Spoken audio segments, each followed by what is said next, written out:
एक महिला अपने पति का कत्ल करने के बाद अपने एक फ्रेंड के पास फ़ोन करती है और बोलती है कि मैं राक्षस को मार दिया, यानी डीजीपी को मार दिया। और जिसके पास फ़ोन की थी उसका पति आईपीएस ऑफिसर थे। वह महिला तुरंत फ़ोन रखती है और अपने पति को यह खबर देती है। तुरंत ही उसका पति वहाँ लोकल पुलिस स्टेशन में ये खबर पहुँचाती है और तुरंत ही वहाँ से पुलिस उस डीजीपी के घर पहुँचती है। पुलिस जब उस डीजीपी के घर पहुंचती है तो देखती है कि ग्राउंड फ्लोर पे डाइनिंग टेबल के नीचे डीजीपी का लाश पड़ा हुआ है और उसकी पत्नी वहीं बगल में एक कुर्सी पर बैठी हुई है और पूरा फर्श खून से लथपथ है। फिर पुलिस को पता चलता है कि यहाँ दो लोग रहा करते थे, एक डीजीपी के पत्नी और दूसरी उसकी बेटी। डीजीपी का नाम ओम प्रकाश होता है और उसकी पत्नी का नाम पल्लवी और एक जो बेटी होती है उसका नाम कृतिक होता है।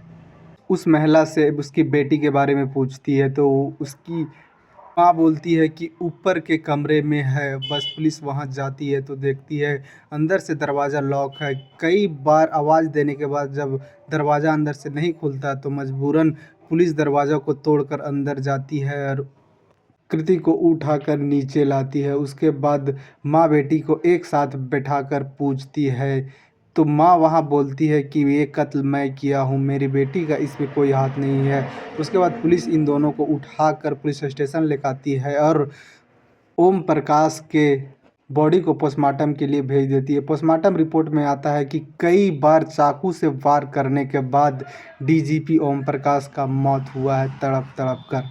30 से ऊपर वार किए गए थे डीजीपी के ऊपर। डीजीपी ओम प्रकाश के एक बेटा भी होता है, वो भी वहीं रहा करता था। ये सारे लोग बेंगलुरु में रहा करते थे।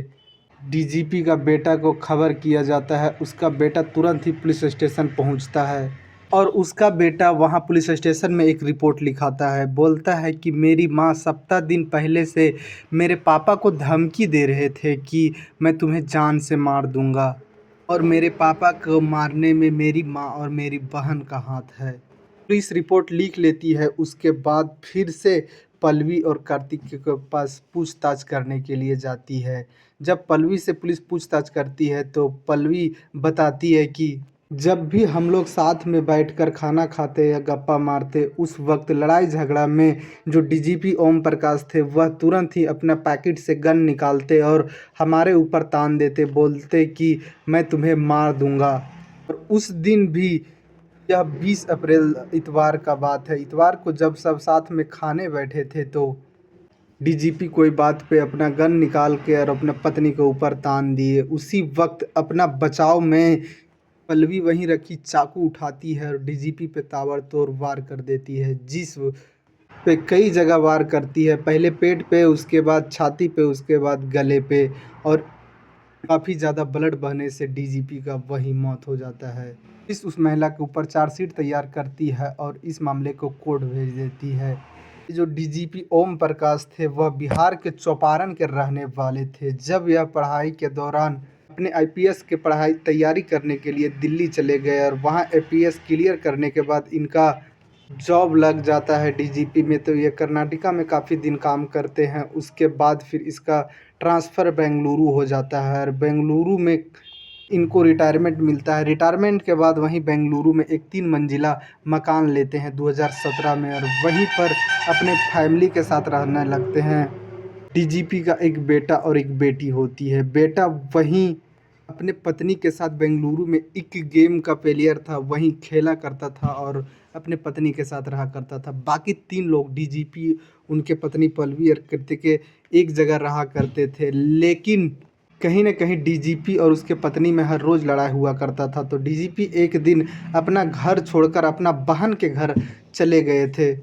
लेकिन 19 अप्रैल को उसकी बेटी, डीजीपी का बेटी अपने पापा के पास जाती है और बोलती है कि पापा आप घर चलिए, माँ आपसे नहीं लड़ेगी। और बहुत मनाने के बाद डीजीपी अपना घर आने को तैयार होते हैं और वह अपना घर आते हैं और शनिवार को आते हैं। इतवार को उनका घर में खाना बनता है। डीजीपी को मछली खाना काफ़ी ज़्यादा पसंद था तो 2 तरह का मछली बना हुआ था और सारा खाना डाइनिंग टेबल पे परोसा जाता है और वहीं बैठकर सब खाना खाने वाले थे। जैसे बैठते हैं, खाना खाने से पहले ही लड़ाई झगड़ा होता है और खाना खाने से पहले ही डीजीपी को मार दिया जाता है। जब पुलिस वहाँ छानबीन के लिए पहुँचती है तो देखती है खाना सारा के सारा प्लेट में रखा हुआ था, एक ज़रा सा भी नहीं खाया गया था।